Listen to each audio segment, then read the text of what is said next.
And we're live. Welcome to the post-credit show. I'm your host, Ronnie Williams. And I'm Surge, the urge for Surge. Hey, Surge, and we're talking Spider-Man Far From Home. And yes, there were some post-credit scenes, and people thought that, hey, they might, talk about Phase 4. We're going to get into that pretty early on, but we need your comments. This show's all about interactivity.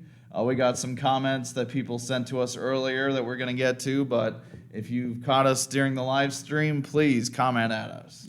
Live stream is better. Always. But yeah, as soon as you see a movie, though, you can send us comments, and we'll put it on the show. We'll give you a shout out. Yep. And, we'll start, once we get a little bit bigger, maybe, we'll pick one person who has a really good comment, and maybe, shout out, hey, why don't you follow him on Instagram? Yeah. So there's some fringe benefits. All right. So how soon should people see Spider-Man Far From Home? I say watch it in theaters. How long are your movies usually out for? 6 weeks? Oh, longer than that, man. But I'm just saying, like, at the main theater, though. Because some theaters hold the movie for months, and then some theater only hold it for a few weeks. It's like 3 months almost, man. Really? Yeah, they stick around. I mean, even if Endgame didn't re-release, it'd still be playing. So. Because I saw them, they took out a few, like that zombie movie. They took it out. Oh fast. yeah, that pulled real quick. You saw that zombie movie? What did you think? Oh no. No good. No, I'm okay. But I say watch it in a month. Okay. I was really hyped coming out of there. I wanted it to give it a see it twice. Like, that's how high I see it. But I've come down a little bit to just see it today. See it now. See it now? Okay. Yeah. So right at the tippy, almost the tippy top, Okay. Not a see it 3 times. Did I say see it 3 times for John Wick? Did you? I think so. I think you said see it twice. Okay. Yeah, I really like John Wick 3. Yeah. Oh, so good. So we want to get into spoilers and talk about how this impacts Phase 4 of Marvel? I don't know. I thought Endgame was the last Marvel movie coming out. Kevin Feige himself said this movie had to do with was the last movie of Phase 3, quote unquote. And then any Marvel movie afterward will be officially in Phase 4. Okay. And I do think this kind of dealt with Endgame's fallout, Like, and that's what was, like, that's what I kind of subtracted my rating for, is because the beginning of the movie just felt a little off for me. Because they call the reverse snap the blip, when people come back after 5 years, know, and just dealing with that, and also Parker also all of a sudden loves Mary Jane, Hasn't he always loved her? He's liked her, and like there's been other versions of Mary Jane that he's liked, but like I don't know it. Like, you don't even see Zendaya in Avengers Infinity War or Endgame. So, yeah, where it left off is, just Zendaya kind of looking at Peter Parker in Homecoming. But, yeah, there wasn't anything, no sparks flying out thing. Mm-hmm. They were just, acquaintances at best in the first movie. Yeah. So, yeah, it was a little, offset for me. Wasn't Mary Jane's dad the Vulture? No, that was a different girl. Oh. That was a senior. Oh, man, I can't remember her name, though. And I really like Homecoming, too. Yeah. I guess her last name's Toombs. But, yeah, she's not around. She moved to Washington, I think. Just moved away. Yeah. My girlfriend lives in another state. Great. But we're going to get to what do these post-credit scenes mean for the MCU moving forward. Well, one of them was revealing the identity, right? Yes. So the first one right off the bat, it's immediately after the movie ends. Peter Parker gets on a post and it shows J. Jonah Jameson, played by J.K. Simmons again. So it's the same guy. Yeah. Oh, I love that guy. Okay. He's an Oscar winner now. Really? Yeah. What did he win an Oscar in? Best supporting for Whiplash. I haven't seen Whiplash. Apparently it's good. I need to see it. Yeah. Like it's about this guy teaching a drummer how to drum, and it's just like really brutal instructor. And then he gets like jealous of him. Now I really gotta see this. Yeah, it's the same people who made La La Land, and they had to do Whiplash first to please the studios before they could do what they really wanted with La La Land. Oh, but this must have been like 2 years ago then. Yeah, Whiplash has been out for a while. Okay. But still, maybe me and you can watch it one night. Okay. Hey Gwen, how are you? Hey Gwen, thank you for joining us once again. Okay, and the other post-credit scene made no sense. It was just that he was the alien. Yeah. So apparently the whole movie, Kobe Smulders, also known as Agent Hill, and Nick Fury, played by Samuel L. Jackson, was actually the Skrulls from Captain Marvel. And Ben Mendelsohn was the guy one, and his, life partner was the girl. I thought it was the orcs from that Netflix movie, Bright. Oh, yeah. That's what I thought they were. I don't know who they were. Yeah, where was their wand? I don't know. And where was Will Smith? Oh, that's what Marvel needs, Will Smith. So that's who they were from? Yeah, from Captain Marvel. I don't remember. Yeah, Captain Marvel's kind of forgettable. I don't know. And also, they showed Nick Fury, they're like, hey, Nick Fury, you got to stop vacation. And it shows, oh, he's up in space in a ginormous space station. He's at the Watchtower. I think that's DC, bro. It's the same thing. I believe on Wikipedia, at least, they call it the Peak. And people seem to think that it means it's the secret organization of S.W.O.R.D, which, of course, S.W.O.R D and S.H.I.E.L.D has to do with... Justice League. Oh, no. The new Pokemon game. That's right. Yeah. That's what I was looking for, the new Pokemon game. No. But, yeah, so S.H.I.E.L.D is protecting Earth. S.W.O.R D's supposed to be looking for threats in space, But for me, I didn't read too much into it. I read it as just an off joke.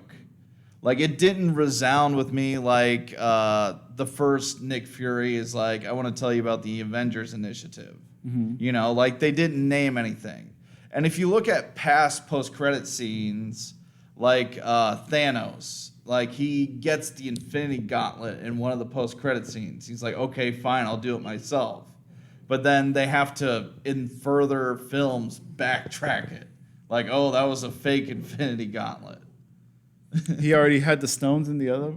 No, there was no stones. But he had the gauntlet. Yeah, he had the gauntlet. It was just sitting in a chamber. And then in Thor Ragnarok, the lady of the goddess of death is like, oh, that's fake.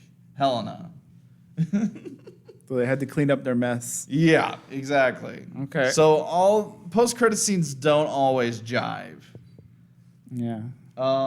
So let's get into the meat and potatoes of the movie. What were your favorite parts of the movie, Gwen asks?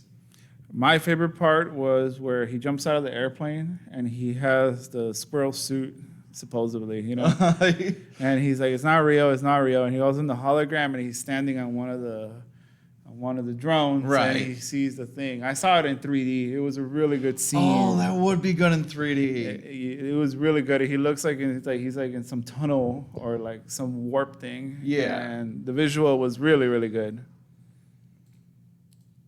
Yeah, this is the suit that he was wearing, kind of red and black suit, kind of cool. Yeah.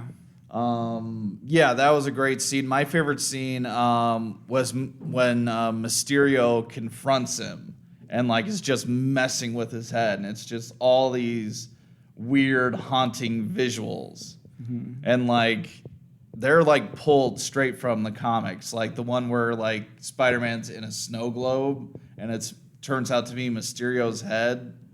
You know, that's a comic book cover somewhere. I don't know. Yeah, but it was just cool scenes. Like, it reminded me a lot of the animated series I grew up with in the 90s.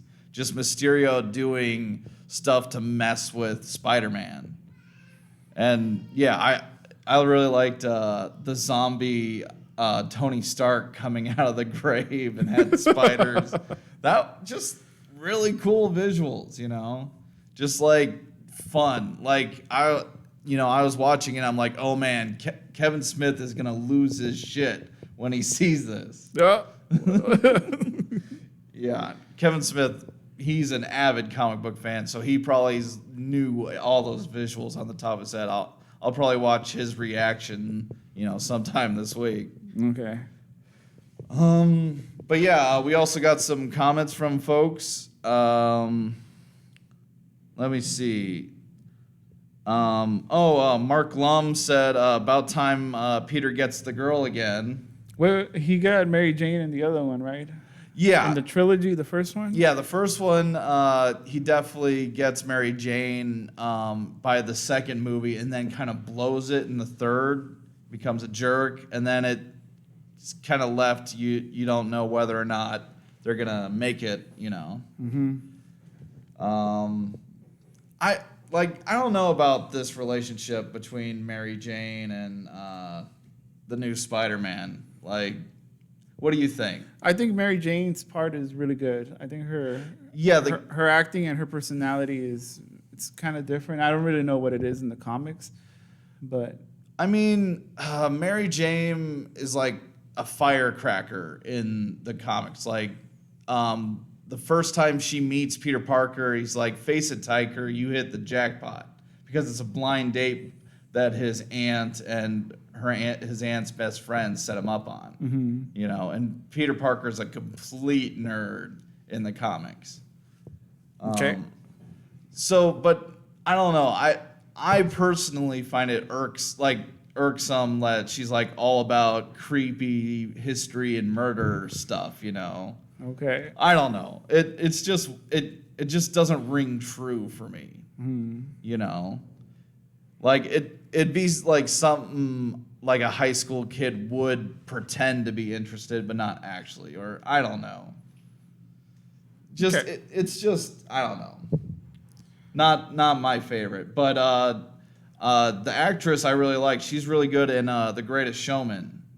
I haven't seen that. Oh man, You've mentioned that for weeks and months now. Yeah. I'll make you watch it one of these times. I missed it in theaters. I haven't had a chance. I own a copy, man. I need to get it in my digital library though. One of my scenes that I didn't like was when he convinces him to give him the glasses. Oh yeah. And then he has to go back and give a giant 2-minute explanation of why everybody was stabbing Peter Parker in the back, and I was just like, it felt like it should have just been disclosed somewhere else. You know what I mean? He immediately does it, and it's in the same place too, was a little weird. Yeah, I'll give you that. I mean, it was 2 minutes, and he starts pointing out at everybody who got backstabbed, or he gave a bad name to, or something, and it's like he names 6 people, and then and then they give all these backgrounds, and I was like, well, I love the backgrounds, for his the whole barf thing, that the hologram technology he came up with, Tony Stark completely deadpanned and then fired him. I mean, him and maybe one other person would have been okay, but I think it reached too many people. Well, I mean, the Iron Man, it did get less and less. It was diminishing returns. The second guy was the guy that the dude, the Big Lebowski, was yelling at in Iron Man 1. Oh, what's that? Jeff, not Daniels, Bridges. Jeff Bridges was yelling at. Yeah, Obadiah Stane, and like he's like, Tony Stark was able to do this with a box of scraps. You know, just a great line. But it was fun to bring that guy back. You know, and then like they didn't show another scene for the next guy, but he said, "Hey, that's your drone technology. It's cool. You're able to incorporate my holograms into them." And then he's like, "You're a costume designer. Thanks for the cape." You know, like it got less and less. I thought it was funny. I don't know.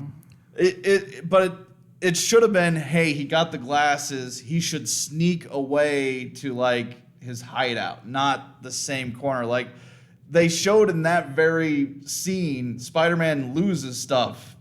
You know, he dropped the glasses. Yeah. So he said, "Oh, I forgot my cell phone," and like it'd be funny, like they're all standing there, like, And he walks in, right?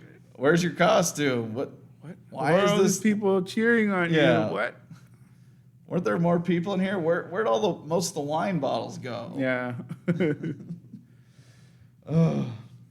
Gwen wrote, Spider-Man is one of my favorite superheroes. I like the innocence of him being a boy. It is nice having Spider-Man be a teenager. Yeah. Like, It makes him stand out. yeah. Like, Tobey Maguire, I love Tobey Maguire's thing at him, but he looks like an old-ass man. Yeah, this dude is young. Oh, he's young. You can see his brittle arms, you know what I mean? Right, yeah. And it's nice. And he plays, you know, the high school, you know, mess up pretty well, you know. And like, you know, the little setup, like him dodging Nick Fury, like it's teenagey stuff, you know. Like I like the hijinks this movie got into, like the drone strike he accidentally does when he's trying to delete a photo. Oh, that's another thing. When he goes into a room and this hot chick's like, "Take off your clothes." Take off your clothes, and the other douchebag gets a picture of him. Yeah, you know, I love that, and it just led to the other thing, and you end up with a stealth suit, kind of cool. They only use it for one scene, but still cool. And then leads to another joke, the night monkey. Gwen says, "Who's my favorite superhero?" My favorite superhero is Batman. Oh, Batman's good. Why do you love Batman?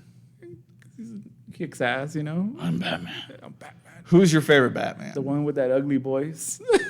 Oh, the newest? No, Christian Bale. Yeah. Where are they hiding the drugs? I'll be laughing the whole movie, just like at his voice. This whole city just proved to you that they're good. Spider-Man actually is my favorite superhero. I'm you know, pretty geeky when it comes to Spider-Man, and I think Tom Holland is my favorite. Like, he's really good at Spider-Man. Who's Tom Holland? This guy. One? Oh, okay. Yeah, this guy. And I like the villains that he's put up against so far. The Vulture, and I liked Mysterio. I liked what they did. Like, it was, you know, I liked the flim-flam, you know, nature of it. Like, I want to rewatch to be like, wait, how did they hologram that? You know, those buildings were actually falling over, but then, like, the scaffolding fell onto the lava monster, and it got bigger. But I'm like, wait, was the scaffolding real, or was it fake? Like, did they plan that? Like, I don't know. Like, how much do they do on the fly? Or can they do on the fly? I don't think nothing was on the fly. Those drones must have been really high tech. I mean, it's possible. Right, yeah. It's definitely possible. I wish they would have kept him, you know, quadruple spoilers. I wish they would have kept Mysterio around. You know? Like, I was hoping he faked his death, you know, a second time. Did he die? It looked like it. Like, Parker put on the glasses. He's like, "Hey, is this real?" And the Edith said, "Yeah, that he's actually dead." But, you know, he tried to shoot Spider-Man at point blank, while he was doing a fake death scene over there. And Spider-Man luckily had a spider sense, or as they call it in this movie, the Peter Tingle. The Peter Tingle. I thought that was a fun touch. But yeah. Mysterio was going to shoot him point blank. But who shoots him? I forgot. A drone. He's, like most Spider-Man villain deaths, it's their own doing, Spider-Man killed him. Well, kind of. I mean, like, it would have been interesting that since he couldn't see Quentin Beck in the hologram, that he actually killed him. That would have been a darker turn, but, that would have been really cool, Well, interesting, I should say. Yeah. And I don't think we touched upon this, but Spider-Man's secret identity getting out is a huge deal. And they really haven't touched upon it in the Marvel movies at all. They kind of hinted at it in Spider-Man Into the Spider-Verse when Miles Morales meets Spider-Man for the first time, and Spider-Man knows he's going to die. Like, he's really beaten. He's like, wear a mask. Always wear a mask. Because he knows the importance of hiding your identity. Because every Spider-Man villain goes after his loved ones once they figure out who they are. The Green Goblin did that in the first movie. He went after Mary Jane and his aunt once he figured out who Spider-Man was by a cut on his arm. Goes after the family. Yeah. So, and it's funny, like, Marvel hasn't done it yet. They've done 22 movies, 23, like a ton of movies, and Iron Man's just out there. He's Iron Man all the time. Captain America, he really doesn't have close people, Thor, forget about it, I could see Ant-Man getting attacked, but nobody really knows Ant-Man. Like, he's not out there. Yeah. So, yeah. Like, the only one that kind of hid their identity for not even a whole movie was Black Panther, because they didn't want to show, it's the king of this fake country. And they have all this advanced technology. Gwen says, I'm looking forward to seeing the new Joker. Okay, Gwen, we're going to stick with Marvel because the Joker, that's something else. We need to give it its own episode. Oh, yeah.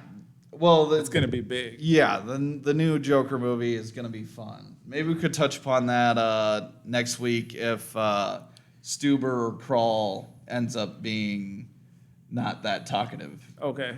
Let us know in the comments which movie you guys would prefer to watch. I'm leaning towards Stuber because I drive Uber myself. And I think that would be an interesting talking point. I think we should watch Stuber just because we can relate. Yeah.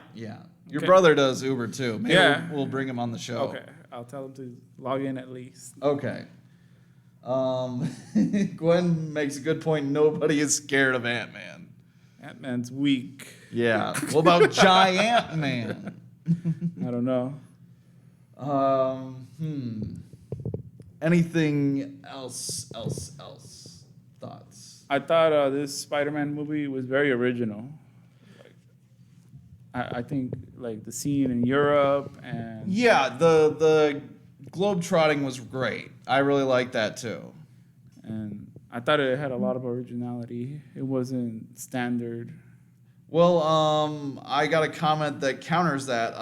Byron Sire of Facebook says this was the Iron Man 2 of Spider-Man movies. Marvel took another potentially great franchise, ruined it by shoehorning product placement for other titles. It's the exact same story, beat for beat, just slight variation. For Iron Man 2? I guess. Which one was Iron Man 2? So Iron Man 2... the first one is the drones, right? And then the second one's with... No, the second one is with Whiplash. And War Machine, right? Yeah, War Machine comes... I don't know who the villain is. Whiplash. It's Thunder Whips guy. But that was like at the beginning of the movie, and he goes down. Right, he goes down, but then he comes back in a whole suit, and he programs a bunch of drones to attack the festival. That's the second one? That's the second one. The first one, Iron Man fights terrorists, and he builds the suit. Wow. These movies are terrible. No, oh how my dare God. you? How dare you, sir? That's probably my catchphrase by now. How dare you, Serge? Wow. Wow, how did they get away with making those movies? I mean, most movies follow similar stuff. You know, you have setup. You know, the hero trains. You know, learns his new stuff. You know. But yeah, like I like the Spider-Man movies have been starting by showing the villain. Mm-hmm. You know, both Iron Man, Spider-Man Homecoming, they showed how the Vulture came to power, and it was immediately after the Avengers movie, the alien cleanup crew. And I kind of like that too, that both Spider-Man movies are taking from like interesting points in Marvel movies, like stuff you'd never really considered, but I guess we're always there, you know? Like who actually cleaned up New York, you know? Mm-hmm. What happened to all that, you know, technology that's just laying around, you know? I can see what this person's comment is saying though, like just like the first one, the Homecoming, they had to bring in Iron Man. This one they had to slowly take Iron Man out, but the technology's still there. You know right, what I mean? And Nick Fury would be like the replacement for Iron Man, definitely. And Happy Hogan a little bit. Yeah. Yeah, so thank you, Byron, for your comment. You know, we're always looking for more comments. Let's go through a few more. Victoria Huerta said, nice touch to this Spider character. It's directed towards the younger audience. We kind of touched upon that, how nice it is to have Tom Holland be a kid himself. Some of the other actors are looking a little older. Ned is looking pretty old. Who's Ned? His best friend. I thought he looked a little old in the film. The chubby dude? Yeah. No? No, I think he looks like 20. Oh, I was looking through, yeah, but 20 is definitely not high school, not 16. Oh. But I was looking through IMDb. His girlfriend in the movie is named Betty Grant, which is the secretary from the first trilogy, played by Elizabeth Banks. J. Jonah Jameson would go, Miss Grant, go do this, you know. Oh. And yeah, she had like brunette in that movie. But it's interesting, you know, how they translate, you know. Mm-hmm. And Flash was less annoying in this movie. Like it was kind of nice. Like he actually was a plot point. Like he was always taking selfies and live streaming, you know, all over. And you know, Spider-Man used that to find his friends. That was Flash? Yeah, that's Flash Thompson. That's not Flash. That's Flash Thompson. Oh my God. Oh, you don't like that? Because are you thinking of the animated series where he's a jock? He's supposed to be like a big buff dude. Yeah, he's at the very least. Yeah. I don't know. I kind of like this version of him. Like, you know, just a spoiled rich kid, you know. He looks like he's in the math league. Yeah, but he sucks at math league. Oh my God. I'm switching my watch it. Watch it on Netflix. Oh, how dare you? Oh, nope. It's already on record. It's too late. We're at the 28-minute mark. This just came in on Facebook. Billy Inney said, the movie is great. It's a refreshment away from sadness and tragedy of Endgame. The best Spider-Man movie so far.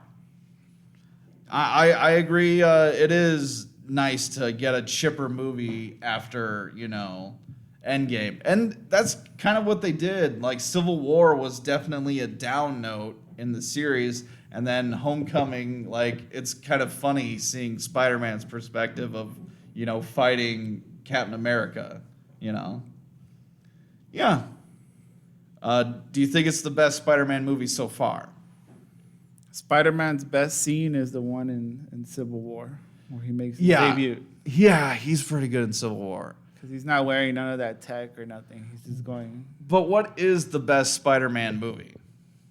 The best Spider-Man movie? I like Spider-Man 2 a lot, where he fights Doc Ock and just a lot of character stuff, like where he actually decides, should I continue being Spider-Man? I am Spider-Man no more. Like, he actually sets aside the suit and tries to live a normal life, you know? I don't know which one's the best one. I don't like any of them. Oh, that is it. I'm sure you'd like it was called I remember I saw the first one when I was in high school where he fights the Green Goblin. Yeah. I think if I had to pick one, it would probably be that one. Okay. Go with the classic. Okay. Any last comments from our viewers? I think we're in agreement doing Stuber next week. What other movie is coming out? Crawl. It's about a hurricane that sends gators into this neighborhood. We'll do that one the next week. Maybe. It's pretty booked from here on in. I think Lion King's in 2 weeks. It's like every 2 weeks is another Disney movie, man. Wow. Because it's literally, this is Spider-Man, 2 weeks from now, Lion King. They have a monopoly going on. Yeah, it's getting to that point, yeah. And then Once Upon a Time in Hollywood, the new Quentin Tarantino movie, is at the end of the month. We're definitely watching that one. Oh, that's the second movie I'm looking most forward to now that Spider-Man's in the books. But Joker is definitely in front of mine too. All right, Stuber it is. Stuber. So, end of spoilers. Let's throw. I just like that one. Okay. Okay. Anything else you got? Thank you for joining us once again. If you didn't get the comments in the live version, you can still comment on the video, and we'll try to get to it in the next video. Right off top. Okay. So there's always a chance to comment at us, and if we get enough comments, maybe we'll do a second video. Like, let's say we've already done a topic like Game of Thrones. If enough new fans get asked, like, oh man, I didn't get a chance to talk to Game of Thrones, maybe we'd revisit, It's always an option because this is your show. We're trying to be as interactive as possible. Shout out to Stranger Things. Oh, Stranger Things is great. I binged that. Yeah, I binged it too. And not so spoiler, but if anybody hasn't seen Neverending Story, get on it. It's a great fantasy movie.